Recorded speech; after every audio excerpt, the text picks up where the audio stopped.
Italy is a country filled with enchanting stories that have been passed down for generations. These folk tales are more than just entertainment. They are windows into the values, dreams, and imaginations of the Italian people. Today, we'll explore 7 Italian folk tales, each one brimming with magic, mystery, and wisdom. Let's begin our journey into this captivating world.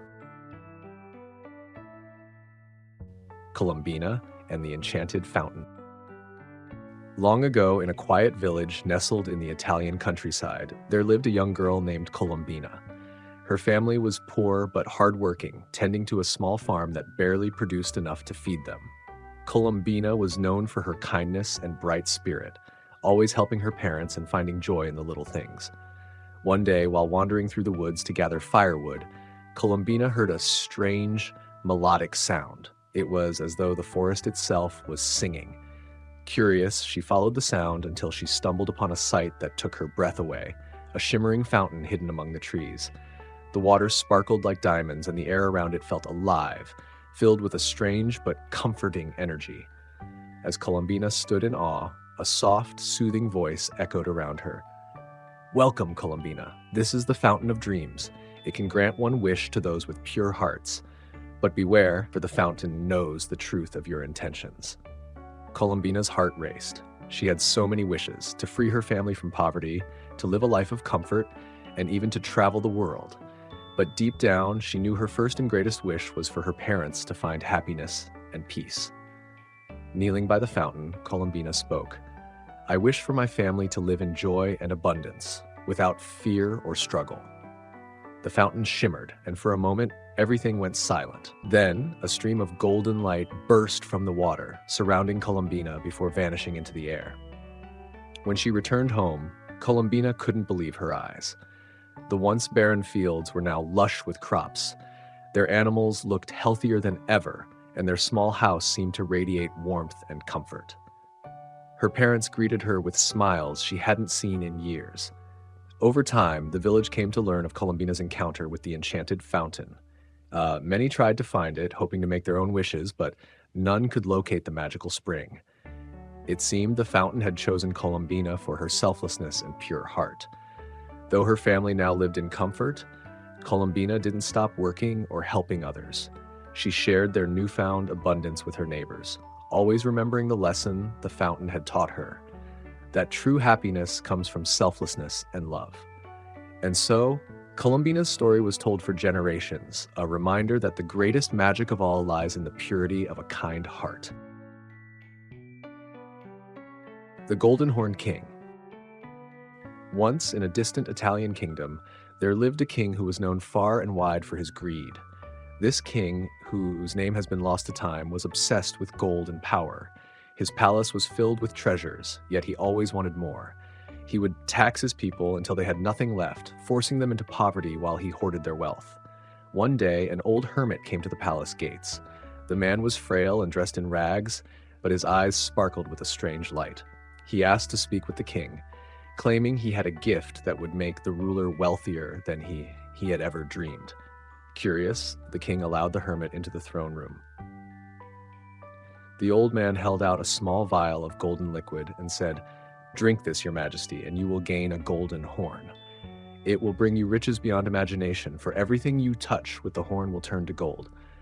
But beware, the horn will only serve you if your heart remains free of selfishness." The king, blinded by greed, dismissed the warning and drank the potion. Before his court, a single golden horn grew from the center of his forehead, gleaming like the sun. The king tested the horn's power by touching a wooden chair. Instantly, it turned to solid gold. The court erupted in applause, and the king smiled, already envisioning his endless riches. But the power of the horn was not what it seemed. Though it turned objects to gold, it also began to consume the king's soul. The more he used the horn, the colder and more isolated he became. His greed grew insatiable, and he began to hoard not only gold but also the affection of his people, demanding their loyalty without offering anything in return. As the years passed, the kingdom fell into ruin. The fields went untended, the villages became desolate, and the once vibrant markets were empty. The people whispered of a curse, blaming the king's horn for their suffering. One fateful day, the king ventured into the countryside, seeking new treasures to turn to gold. He came upon a small child sitting beside a stream. The child held a simple clay cup filled with water and offered it to the king, saying, "You look thirsty, sir." For a moment, the king hesitated. The boy's innocent gesture stirred something within him, a faint memory of kindness he had long forgotten. He reached for the cup, but the moment his horn touched it, the cup turned to gold. The boy's face fell, and tears welled in his eyes. "It was my only cup," he whispered. The king was struck with shame. For the first time, he saw the weight of his greed and the suffering it had caused. He realized that no amount of gold could ever replace the love and trust of his people. Desperate to undo the harm he had caused, the king returned to the palace and sought out the old hermit who had vanished years ago. He begged for the curse to be lifted, promising to change his ways.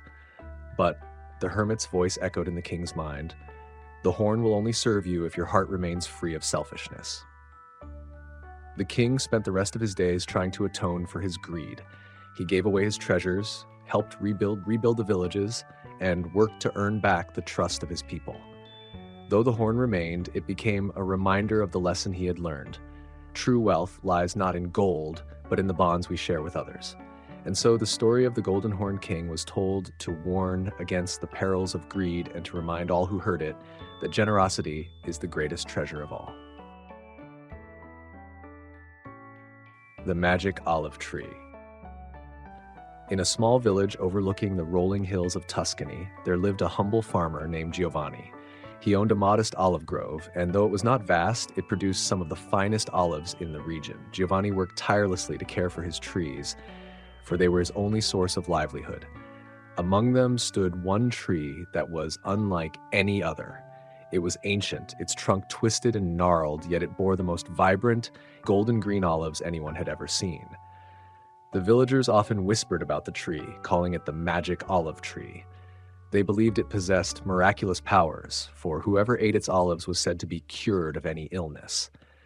Though Giovanni didn't believe in such tales, he loved the tree deeply and protected it as if it were a member of his family. One fateful year, a terrible drought struck the land. The fields dried up, rivers ran low, and the olive groves withered under the relentless sun. Giovanni's trees stopped bearing fruit, and he found himself on the brink of ruin. Desperate to save his farm, he turned to the magic olive tree.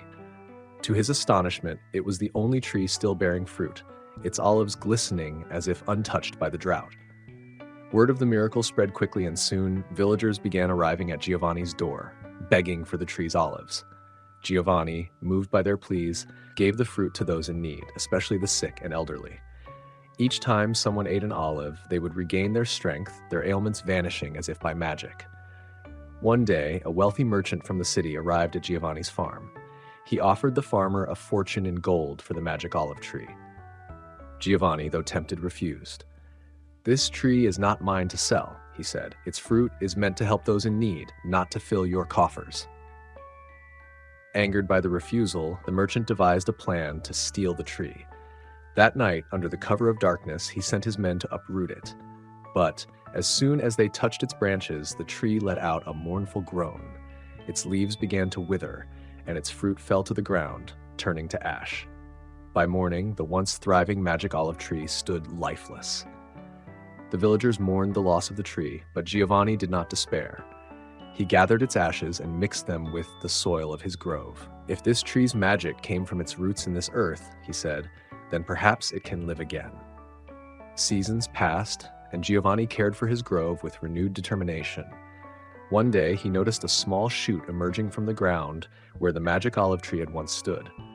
Over time, the shoot grew into a young tree, strong and healthy. Though it did not bear magical fruit, it produced olives of unparalleled quality, and Giovanni's farm flourished once more. The story of the magic olive tree became a legend in the village, a tale of generosity, resilience, and the power of nature to heal itself. And so the tree's legacy lived on, not through its magic, but through the kindness it inspired in those who remembered it. The Baker of Naples. In the bustling streets of Naples, there lived a baker named Antonio. He was known across the city for his skill in making bread, pastries, and cakes, But despite his talent, Antonio struggled to make ends meet. His bakery was small and competition in the city was fierce. Yet Antonio had something that set him apart: his creativity. One day, a festival was announced to celebrate the arrival of a royal delegation. The streets were alive with excitement, and people flocked to prepare for the grand feast.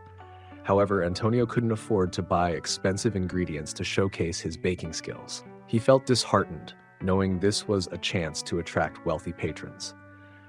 As Antonio sat in his tiny bakery, thinking of what to do, he noticed a few simple ingredients on his shelves: flour, olive oil, tomatoes, cheese, and basil. They were humble items, but an idea sparked in his mind. "If I cannot impress with riches," he said to himself, "I will win their hearts with simplicity." Antonio rolled out a round dough, spread a thin layer of crushed tomatoes over it, sprinkled it with shredded cheese, and added fresh basil leaves. He slid it into his stone oven, and soon the scent of baking bread and melting cheese filled the air. When the dish was ready, Antonio stood back and admired his creation. It was vibrant, aromatic, and inviting. He named it pizza, after the word for flatbread in the local dialect. Antonio rushed to the festival and set up a small stand. The sight and smell of his pizza attracted a crowd.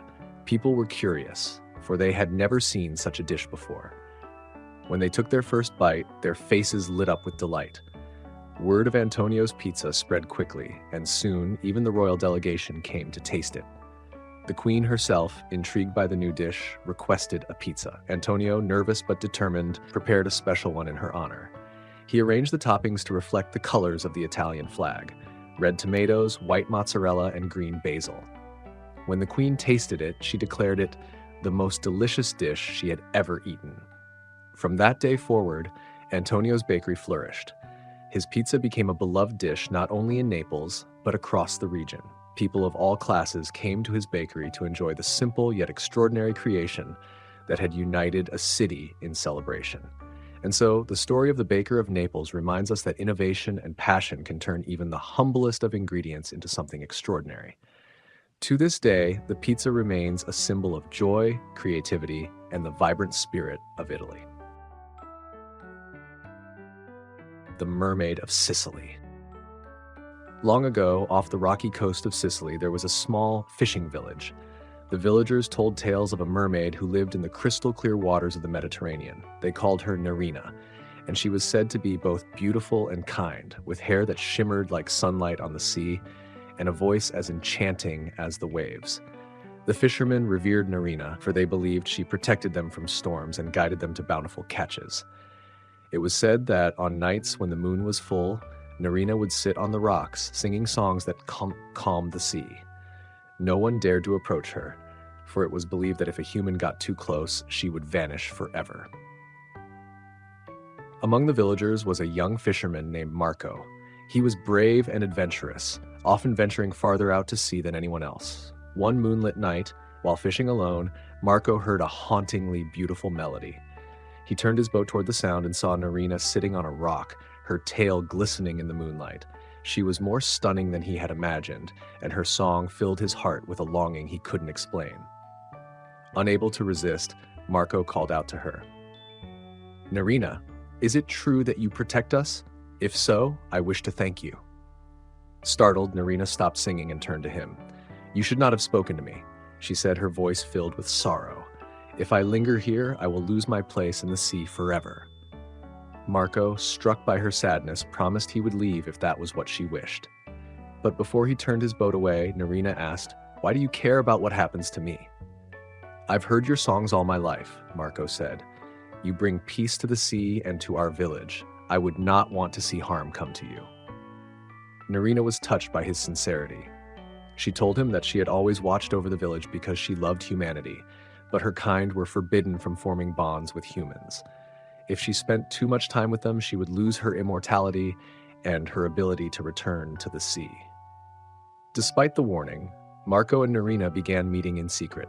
They grew close, sharing stories of their worlds, his life on land, her life beneath the waves. Over time, Nerina found herself torn between her duty to the sea and her love for Marco. One stormy night, disaster struck. A fierce tempest engulfed the village, and several fishing boats were caught in the raging waters. Marco was among those stranded at sea, his boat tossed about by the waves.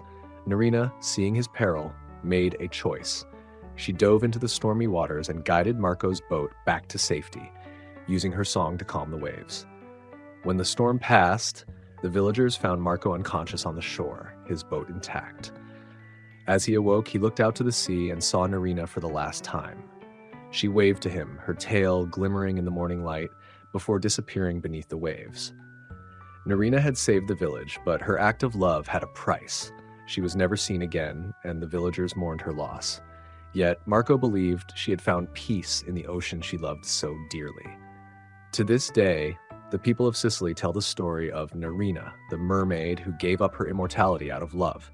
Fishermen claim that on calm, moonlit nights they can still hear her song, a reminder of her sacrifice and her undying bond with the village. The Fox and the Grapes.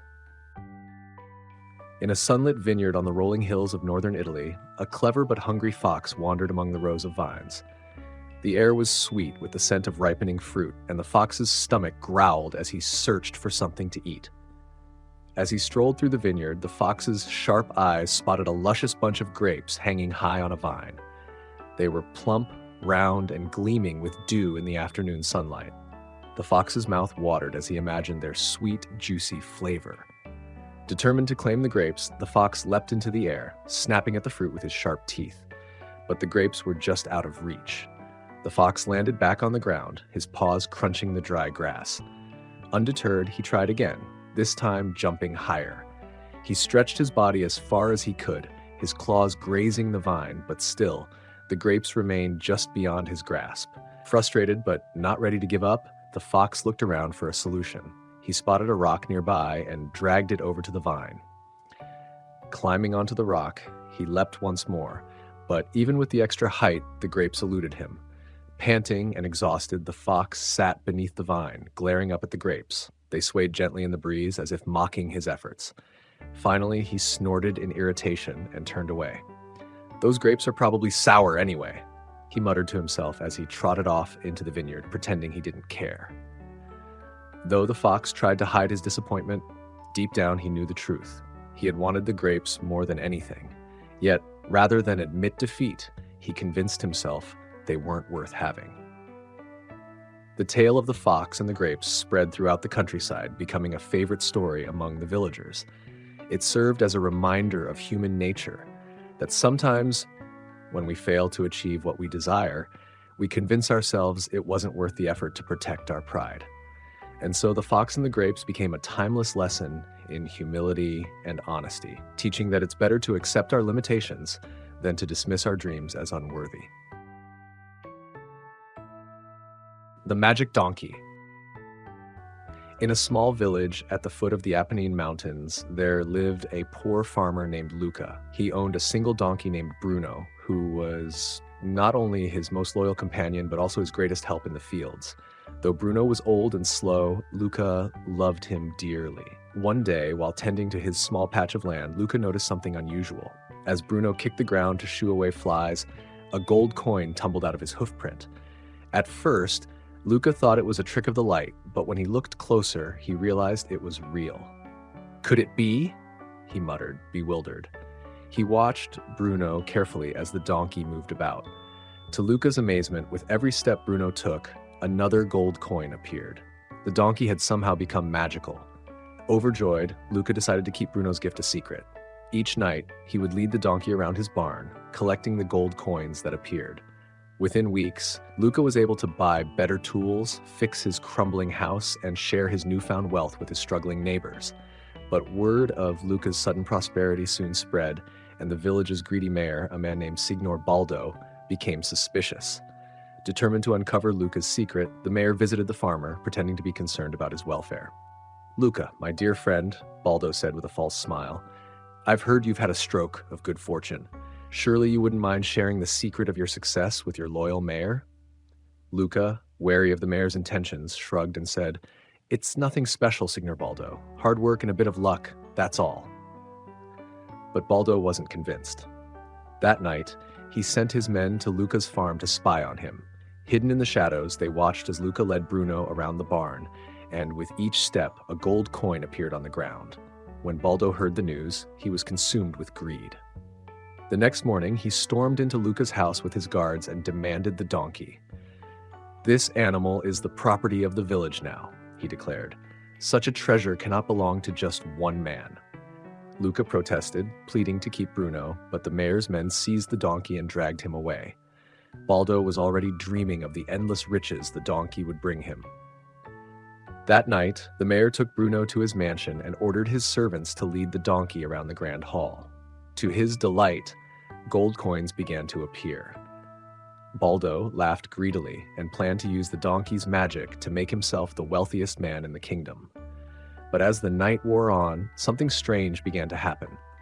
The gold coins started to lose their shine, turning dull and crumbling to dust. By morning, the floor of Baldo's mansion was covered in worthless fragments. Enraged, the mayor summoned his servants and demanded an explanation. But no one could understand what had gone wrong. It was as if the donkey's magic had vanished. Meanwhile, back at his farm, Luca was heartbroken over the loss of his beloved Bruno. But to his surprise, Bruno appeared at his door the next day, having escaped the mayor's grasp. The donkey nuzzled Luca affectionately, and the farmer embraced him with tears of joy. From that day forward, Bruno's magic returned, but only for Luca. The farmer realized the donkey's gift was not meant for those consumed by greed, but for those who cared for him with love and gratitude. Luca continued to use Bruno's magic wisely, helping his neighbors and living a humble, happy life. As for the mayor, he was left with nothing but a ruined reputation and the memory of the wealth he had lost. The story of the magic donkey became a favorite tale in the village, a lesson in greed, kindness, and the true value of friendship. These 7 Italian folk tales are more than just stories. They are windows into the heart of Italy's culture and traditions. Through their magic and wisdom, they teach us about kindness, humility, and the importance of staying true to ourselves. Which of these tales resonated with you the most? Let the timeless lessons of these stories inspire us, just as they have for generations of listeners.